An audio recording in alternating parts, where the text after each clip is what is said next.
करते हैं वजीराबाद से। निजी कॉलेज इंतजामिया की जानिब से वजीराबाद के सहाफ़ियों में ईद गिफ्ट तकसीम किए गए और सहाफ़ियों की खिदमात का एतराफ़ करते हुए उन्हें जदीद मुआशरे का हीरो करार दिया गया। मज़ीद अहवाल बता रहे हैं साजिद हुसैन भट्ट की रिपोर्ट में। Press electronic media club office में निजी कॉलेज इंतजामिया के इश्तराक से मुनक्कदा तकरीब के मेहमानाने हसूसी प्रिंसिपल सैयद नवीद गिलानी और DSP सर्कल वजीराबाद इरफानुल हक सुलैरिया थे। इस मौका पर प्रोफेसर महबूब, गुलाम मोहिउद्दीन, सदर press club Iftikhar Ahmad Bhat, Mahmood Ahmad Khan Lodhi, chairman electronic media club Qazi Mahmood Khan, Syed Shahbaz Bukhari, senior सहाफ़ी साबिर हुसैन भट्ट, हामिद मंजूर और दीगर भी मौजूद थे।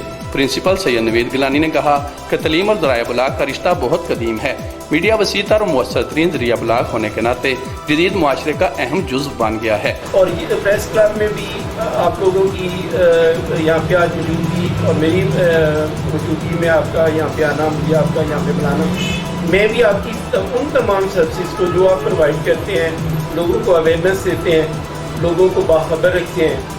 DSP इरफानुल हक सुलैरिया ने सहाफ़ियों की खिदमात का एतराफ़ करते हुए कहा कि सहाफ़त एक अजीम मिशन का नाम है। रियासत के चौथे स्तून के तौर पर मीडिया को अपना किरदार बड़ी जिम्मेदारी से अदा करना होता है। अगर मीडिया आज़ाद ना हो तो अहले हवस खुद ही मुद्दई और मुनसिफ बन बैठते हैं। खतरे में डाला और लोगों को बताया कि इस कोविड से बचना कैसे है और इसमें आपको क्या क्या चीज़ें करनी है, क्या नहीं करनी है। तो वो लोग एप्लीकेट करें, मैंने कहा जी मैं ज़रूर उन्होंने सहाफ़ियों को जदीद मुआशरे का हीरो करार देते हुए बेहतरीन खिदमात सर अंजाम देने वाले सहाफ़ियों को खराज तहसीन पेश किया और ईद गिफ्ट तकसीम किए। तकरीब के अख्ताम पर सीनियर सहाफ़ी मंजूर हुसैन फूल और दीगर ने मेहमानों का शुक्रिया अदा किया और उन्हें स्वीनियर से नवाजा। Sajid Hussain Bhatt, city 5 news, Wazirabad.